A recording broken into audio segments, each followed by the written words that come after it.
que eu quero saber, aproveitar que você é pediatra, porque eu quero saber a sua opinião sobre esse dilema em relação à volta às aulas. Ah, segura aí que a gente quer saber. A gente precisa entender isso. Volta a aula ou não volta a aula? Aliás, se você já tem a sua posição, conta pra gente. Pode me contar. Meu Instagram é Cláudia Tenório Oficial. Vou estar lá de olho pra saber qual é a sua opinião, tá bom? E tem o do programa também, Vida Melhor Oficial, tô te esperando. Falando de volta às aulas, a gente tem que consultar um pediatra. Eu acho que ninguém melhor do que um pediatra pra responder isso pra gente. E você, então, que tem tanta experiência.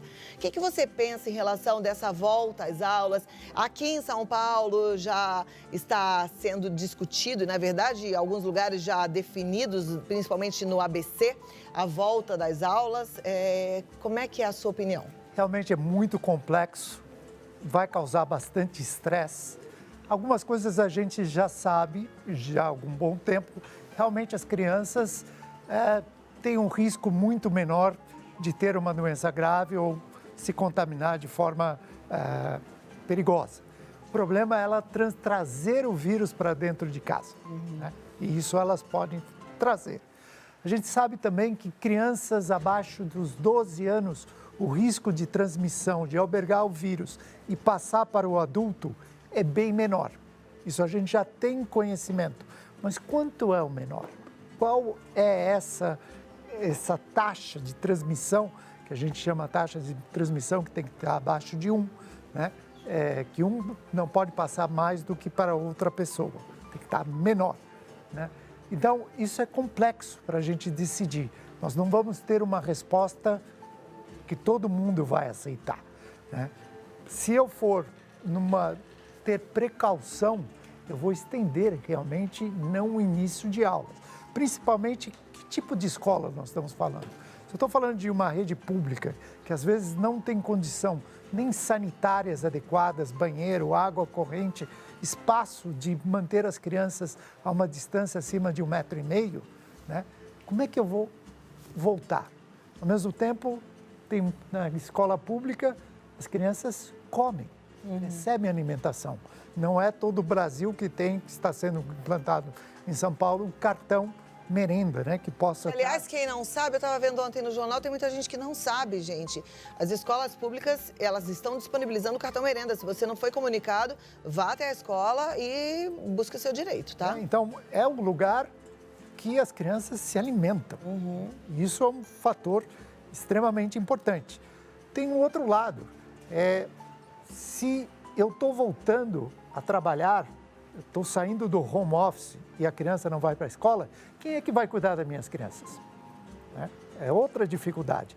Fora, nós não sabemos ainda o impacto da pandemia no emocional dessas crianças. Você pode imaginar uma criança que não tem consciência do que está realmente acontecendo e passar o dia inteiro falando de doença, abre a televisão, se discute todo dia esse problema, fala-se de morte, eu não poder abraçar meu amiguinho, eu não poder brincar. Isso vai ter um impacto que a gente não sabe ainda no futuro, impacto social. Muitas mães devem estar em casa tendo o filho com problemas de pânico, não dormindo direito, assustados e o relacionamento intrafamiliar num espaço pequeno extremamente complicado. A gente tem que cuidar muito disso, né? Até porque a gente sabe que a formação psíquica da criança, ela é desenvolvida até 12 anos de idade, quer dizer, o sistema de crenças vai sendo estabelecido ali, isso vai para a vida adulta toda, né? Então, olha lá como é que a gente está lidando com isso. Isso é muito sério, muito interessante você ter trazido essa questão. Agora, eu vou fazer aqui duas possibilidades, tá? Então, vamos colocar nas duas pontas, né? Tem aquelas pessoas que são contra e que falam, não, é hora da gente segurar todo mundo, vamos manter, independente das complicações que essa família vai ter, mas não é hora de liberar essas crianças para a escola. E tem outra turma que fala assim, por que não? Né? Já que você falou que as crianças transmitem, pegam pouco, transmitem pouco. A gente já sabe que o índice de letalidade do coronavírus não é tão grande quanto imaginava-se, apesar de... Presta atenção, só estou fazendo as duas pontas aqui, tá? Porque tem gente que fala exatamente assim. Apesar de chocar, porque morrem muitas pessoas, estão morrendo muitas pessoas, isso pra gente é muito triste, são muitas perdas sérias, né?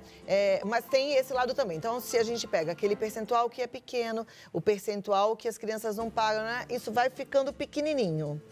E aí, como é que a gente pode falar que ok por conta disso tudo, ou não, por conta da proteção, do medo? A gente fala de estatística, é muito pequeno. Agora, se fosse o meu ente familiar, Pois é. né? É pequeno porque está distante. Distante. Né? Quando eu falo, eu traduzo números em vidas humanas, é completamente diferente. Exato. Então, essa ansiedade que a gente comentou no livro que foi lançado, quando toma uma decisão de saúde pública, eu estou falando de todo mundo. Quando, na verdade, essa doença, essa pandemia tem questões socioeconômicas bastante influentes, né? Quando começou o processo, a minha primeira preocupação, o que vai acontecer nas comunidades, né? Porque a doença aqui no Brasil começou da classe alta para baixo. Quando ela atingiu a sociedade de comunidade, a gente viu o problema que é, e ainda morrem as pessoas negras e pobres, né? Que são os mais comprometidos. Né? Então, se eu falar numa escola pública nessa condição, eu falaria não. Se eu pego uma escola privada de alto custo, com todos os recursos e todos os cuidados, talvez sim. Mas aí se liberar para uns e não para outros fica injusto também. Como é que eu vou ter a Complexo, né, equidade desse processo, dessa tomada de decisão de um líder?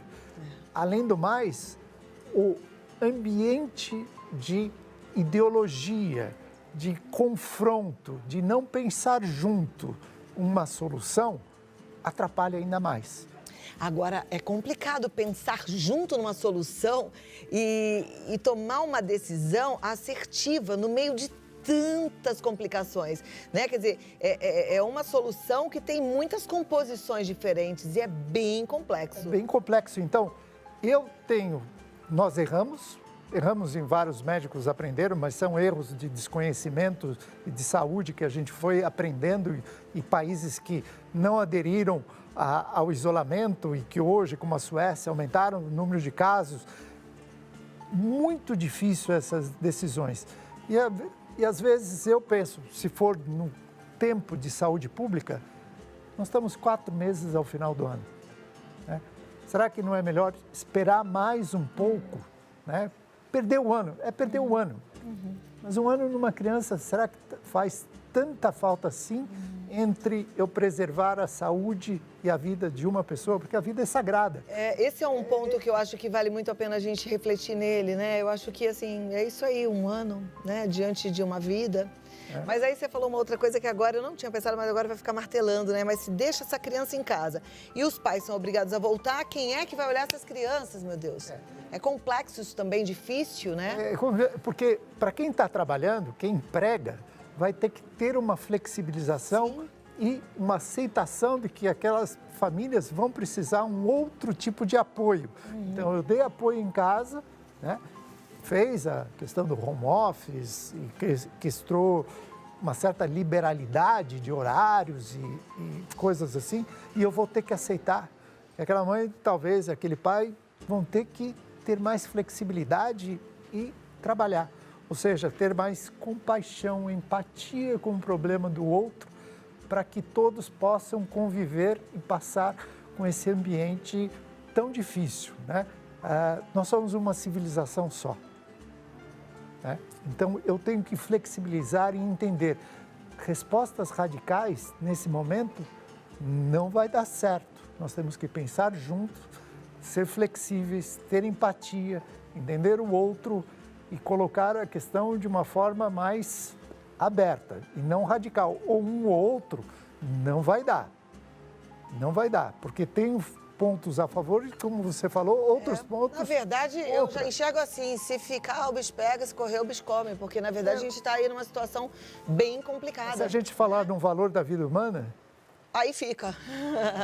Né? Quanto vale uma vida? Isso é precioso demais. Isso é o que é o precioso. Acho que valeu a reflexão e vale também o lembrete que, assim, eu percebo, eu falei hoje do tempo de espera, né? E o tempo de espera, às vezes, cansa. E a pessoa fala, chega, né? É que não, que eu acho que a gente ainda deve esperar. A gente precisa esperar, a gente precisa continuar perseverando nesse tempo de quarentena. É necessário, isso vale vida. E vida não tem preço. Certo? Isso.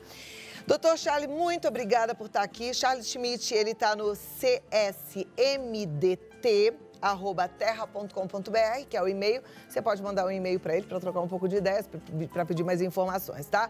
É csmdt@terra.com.br. E até a próxima. Parabéns pelo livro. Achei muito sensível. Obrigada por me apresentar, Érica. Obrigado. Obrigada.